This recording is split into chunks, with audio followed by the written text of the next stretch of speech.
दंडोत प्रणाम। जय श्री चक्रधर स्वामी जी की। आज 3/12/2021 आज हम यहाँ पर करने जा रहे हैं अव्यक्त परमेश्वर। क्या टॉपिक है?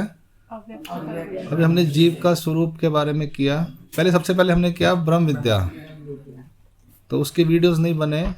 उसके बाद हमने किया जीव स्वरूप, उसके बाद किया हमने देवता स्वरूप, कल हमने किया था प्रपंच का स्वरूप, उसके 3 ही वीडियोस बने हैं। आज हम करेंगे अव्यक्त परमेश्वर। क्या करेंगे? अव्यक्त परमेश्वर। ठीक है जी। और कल करेंगे व्यक्त परमेश्वर। हम किस बेस पर चल रहे हैं? हम इस सूत्र के बेस पे चल रहे हैं, जीव देवता प्रपंच आणि परमेश्वर हे जैसे असे तैसे जानी जाए। हमारा बेस क्या है? जैसे सूत्र पाठ में पूर्वी बेस है ना, तो हमारा बेस क्या है? जीव देवता प्रपंच और परमेश्वर जैसे हैं उसे वैसा ही हमें पहले जानना है, बस। बाकी सब छोड़ दो, आचरण करना है, ये करना है, वो करना है, अभी सब बातें छोड़ दो। आप अभी अपनी कंसंट्रेशन रखो जानने पर। अभी आप बोल रहे थे पढ़ लिया समझ लिया, आचरण नहीं किया तो कोई फायदा नहीं। मैं उस चीज को अभी रोक रहा हूं, क्योंकि सूत्र पूरा क्या है? जीव देवता प्रपंच और परमेश्वर जैसे हैं उसे जानो, फिर उसके बाद आपने आचरण करना है। हमने अभी जाना ही नहीं अच्छी तरह से, हम आचरण की बातें कर देते हैं तो हमारा माइंड जो एक तरह से हिल जाता है, कंफ्यूज हो जाता है। ठीक है क्या नहीं? तो मेरा जैसे कहना ये है कि अभी आप जैसे अब 5th क्लास में हो तो पहले 5th की तैयारी करो। अब 10th की फिक्र करके बैठ जाओ तो 5th क्लास नहीं होएगी। इस टाइम प्रेजेंट जो हमारी सिचुएशन है उस हिसाब से हमने चलना है। तो मेरा सिंपल, मैं दोबारा कह रहा हूँ, आपने एक एक टॉपिक के ऊपर इस वक्त फोकस करना है। आचरण, प्राप्ति, उदाहरण, ये बातें अभी साइड पर रख दो फिलहाल के लिए। आज के 1 साल बाद हम ये बातें करेंगे, यानी 2023 में हम ये बातें करेंगे। मेरी बात ना, मैं प्रैक्टिकल बात कर रहा हूँ। अभी 2021 खत्म हो गया है, लास्ट क्लास सेशन है। 2022 में हम अच्छी तरह से सब चीज़ें समझेंगे पहले। ठीक है जी। फिर 2023 के अंदर हमें करना क्या है चाहिए, ईश्वर ने क्या बोला है, वो उद्धरिता वाला जो चैप्टर है, वो हम प्रैक्टिकल जो बात है जो करना है हमें, वो 2023 में करेंगे हम। ठीक है जी। फिर हम अपने आप को तोलेंगे कि हम कहाँ खड़े हैं। आज हमें सिर्फ ये अगला साल जो है, या ये भी सेशन जो है, सिर्फ ये समझना है कि जीव देवता प्रपंच और परमेश्वर क्या है। क्यों?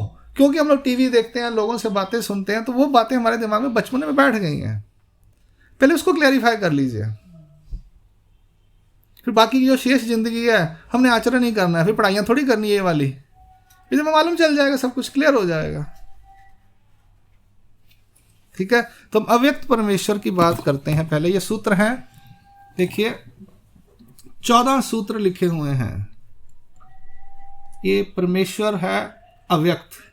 अब इसमें 14 सूत्र हैं, आप देख लीजिए, लिख लीजिए सारे। ठीक है जी। अब हम सबसे पहले करते हैं उसका व्हाट इज परमेश्वर। ठीक है जी। हमने जीव की डेफिनेशन लिखी, नित्य केवल अनादि विद्या युक्त वस्तु एकाती, जीव शब्द से उसे बुलाएंगे। फिर हमने देवता का देखा, देव हा प्रकाश के लिए शब्द है, ता यानी बहुत ज़्यादा प्रकाश जहाँ पर है, जिस वस्तु में बहुत ज़्यादा प्रकाश है उसे देवता शब्द हमने रखा। आज हम देखेंगे परमेश्वर शब्द हमने किसका नामकरण किया है। ये नाम रखे हुए हैं हमने। ठीक है। जैसे हमने रखा, इसका नाम क्या है? बॉटल। इसको हम गिलास थोड़ी कहते हैं। तो ऐसे ही हमने किसी चीज का नाम रखा हुआ है परमेश्वर। किसने रखा है? परमेश्वर ने खुद रखा है, हमने नामकरण नहीं किया। हम कहते हैं परमात्मा है, हम कहते हैं रब है, हम कहते हैं भगवान है, वो हम कहते हैं। कौन कहता है? जीव कहते हैं। श्री चक्रधर महाराज ने कहीं सूत्र पाठ में भगवान बोला? श्री चक्रधर महाराज ने कहीं परमात्मा बोला? अपने आप को बोला? अपने आप को कोई रब बोला? ऊपर वाला बोला कभी? उन्होंने क्या शब्द लिया, इस्तेमाल किया? ईश्वर या परमेश्वर। ईश्वर शब्द थोड़ा अलग तरह से है। फिलहाल मैं ईश्वर के बारे में नहीं बता रहा, आपको परमेश्वर के बारे में बता रहा हूँ। है ये ईश्वर का ही दूसरा नाम है। मैं क्लियर कर देता हूँ, ईश्वर का एक नाम ईश्वर है, एक नाम परमेश्वर है। ठीक है जी। दो नाम क्यों हैं? एक जब अकेले हैं तो ईश्वर कहेंगे, जब वो सृष्टि के अंदर हैं या माया के साथ हैं तब उन्हें हम नाम करेंगे, शब्द क्या रखेंगे उसके लिए? जब अकेले हैं बिल्कुल तो उनका नाम ईश्वर है। ठीक है जी। फर्क इतना ही है, पर थोड़ा सा फर्क है भी है। तो लेकिन दो नाम है, ईश्वर या परमेश्वर। ईश्वर ही का ही नाम परमेश्वर है। ईश्वर का ही सेकंड नेम परमेश्वर है। ठीक है जी। तो हम परमेश्वर की स्टडी करेंगे तो उसमें ईश्वर अपने आप ही आ जाएंगे। ठीक है जी, आप समझ, जब ईश्वर परमेश्वर की स्टडी करेंगे उसमें ईश्वर आ ही जाएंगे। तो खाली ईश्वर की स्टडी करेंगे उसमें परमेश्वर नहीं आएंगे, फिर पूरी तरह से नहीं आएंगे, आएंगे पर पूरी तरह से नहीं आएंगे। जब हम परमेश्वर की स्टडी करेंगे उसमें सब कुछ आ जाएगा, परमेश्वर ईश्वर का भी आ जाएगा। कैसे, वो हम पहले डेफिनेशन ही देख लेते हैं। जीव प्रपंच व्यतिरिक्त क्या है? जीव और प्रपंच के अलावा सत्यचित सच्चिदानंद स्वरूप। स्वरूप कैसा है? कैसा स्वरूप है? जीव का स्वरूप कैसा था? अनादि अविद्या युक्त। ठीक है ना। ईश्वर का स्वरूप कैसा है? जीव और देवता से अलग, सॉरी, जीव और प्रपंच से अलग। किससे अलग? इन दोनों से अलग, बिल्कुल टोटली डिफरेंट एक स्वरूप है जो है सच्चिदानंद। बोलो सच्चिदानंद भगवान की जय, बोलते हैं ना लोग, अन्य लोग भी। अब उन्हें सच्चिदानंद धर्म भी है, पंथ भी है ना। अब सच्चिदानंद में तीन चीजें आती हैं, सत्य चित आनंद।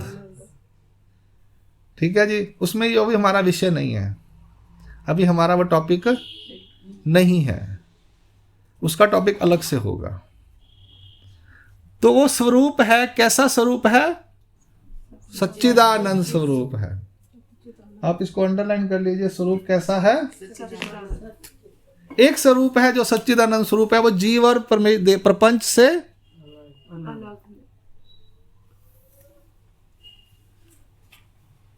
एक स्वरूप है जिसमें सत्य भी है, चित्त भी है, आनंद भी है, और जीव प्रपंच से अलग है।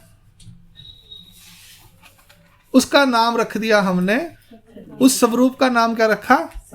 परमेश्वर। उसका नाम क्या रख दिया हमने? एक वर्ड क्या रख दिया? बोलो सच्चिदानंद महाराज की जय। हम ऐसे नहीं कभी बोलते, हम बोलते बोलो परमेश्वर की। बात एक ही है। हाँ, बात एक ही है। नहीं,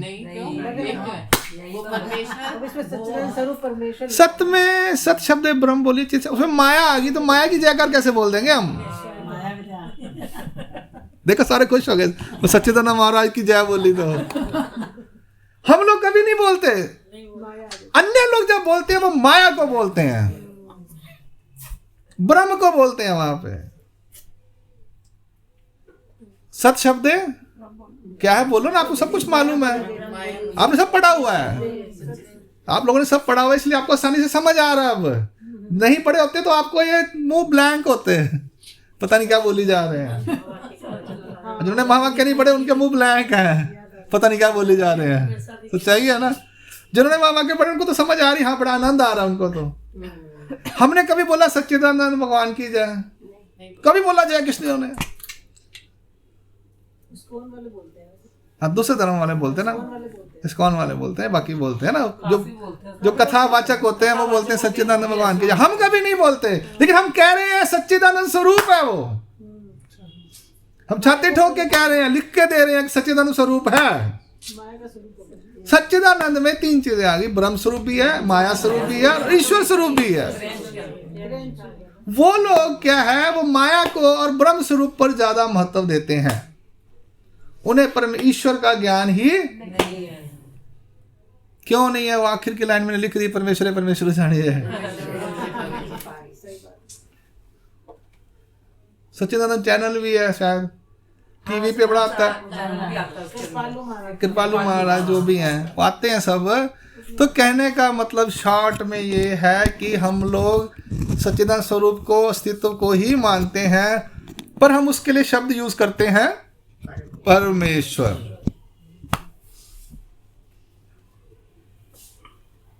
कितनी जबरदस्त बात है, देखो कभी सोची ये बात।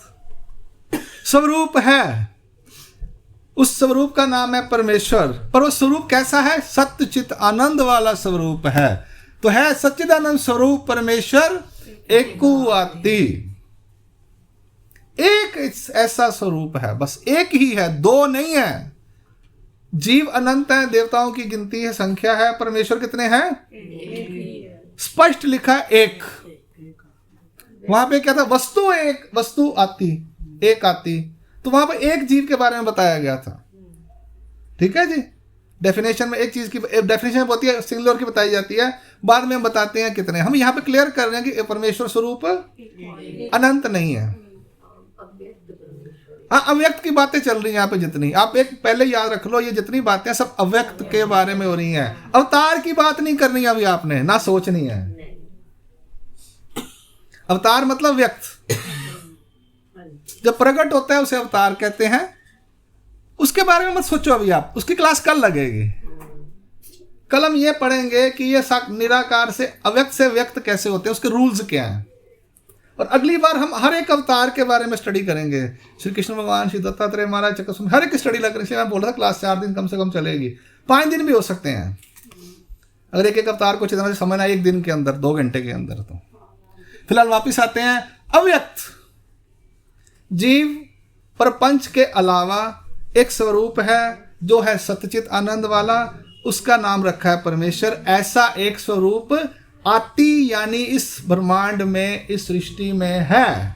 जब आती कहते हैं मतलब है। कल मैं एक वीडियो देख रहा था, कहते जी ईश्वर नाम की कोई चीज नहीं है। ठीक है जी, हॉकिंस जो वो साइंटिस्ट जो है, मर गया जो, ब्लैक होल थ्योरी वाला, उसकी मैंने कल कोटेशन पढ़ी। वो कहते हैं ईश्वर नाम की कोई वस्तु नहीं है, मुझे ईश्वर से कोई डर नहीं है। मुझे ईश्वर को मानने वालों से डर लगता है कि वो गलत चीज के अस्तित्व के बारे में बोल रहे हैं। ईश्वर नाम की कोई चीज नहीं है, वो कहता है। हॉकिंस प्रोफेसर जो है, जो ऐसा सीट कुर्सी पे चलता था, ब्लैक होल वाला, उसकी डेथ हो गई। उसका ये कहना है। कल एक मैंने और भी इंटरव्यू देखी थी, गॉड वर्सेस साइंस। एक सरदार जी ने किताब लिखी है, वो गॉड वर्सेस साइंस। उसमें सृष्टि की उत्पत्ति के बारे में लिखा है कि गॉड गुड कुछ नहीं है, सब कुछ साइंस है, विज्ञान है। यहां पर चक्रधर महाराज जी कॉन्फिडेंसली कह रहे हैं आती, आती मतलब है। ये शब्द यूज करना पड़ा उन्हें। अब वो क्या कह रहे हैं, हम लोग अव्यक्त दिखाई नहीं देता। हमें पहले कह दिया ये चीज दिखाई नहीं देगी। अब आप बोलोगे ऐसी चीज कहां पे, स्वरूप दिखाओ हमारे को। तो आप जीव स्वरूप नहीं देख सके, देवता स्वरूप नहीं देख सके, तो परमेश्वर स्वरूप कहां से देखोगे। पर हमें ये शब्द ज्ञान में समझना पड़ेगा कि आती मतलब है। इसलिए यहां पर आती शब्द यूज किया चक्रधर महाराज ने। एक को आती यानी एक ही है। ठीक है जी, तो ये बात हमने कॉन्फिडेंसली पूरे, इसको कहते हैं प्रतीति, कि हमें चक्रधर महाराज के शब्द के ऊपर प्रतीति है कि चक्रधर स्वामी महाराज ने कह दिया तो हमें बात मान ली। आप बोलो चक्रधर स्वामी महाराज हमें दिखाओ तब हम मानेंगे। ठीक है ना, हम अब भी ऐसा नहीं कह सकते। इसको कहते हैं शब्द ज्ञान। इसी को शब्द ज्ञान कहते हैं, शब्दों पर विश्वास करना। हमने इसी चक्रधर महाराज के शब्दों पर पूरा प्रतीति है एक प्रकार से। ठीक है जी, अब ये हो गया सच्चिदानंद स्वरूप परमेश्वर एक आते हैं। ये हो गया ये अव्यक्त के बारे में जो दिखाई नहीं देता। ठीक है जी, हाँ जी, जिसको आप निराकार भी कह सकते हो, आएगा आगे, परमेश्वर निर्वय निराकार से आएगा आगे। ये सब प्रॉपर्टीज आगे लिखी है मैंने सारी। अब एक एक करके हम इनकी प्रॉपर्टीज यानी क्या कैसा स्वरूप है वो हम अब देखेंगे, एक एक करके लेंगे धीरे धीरे। तो ये 12-14 लाइनें लिखी हैं, सूत्र लिखे हुए हैं। तो इसको मैं अब ये वीडियो बंद करता हूँ। वीडियो नंबर 1 यहाँ कंप्लीट होती है।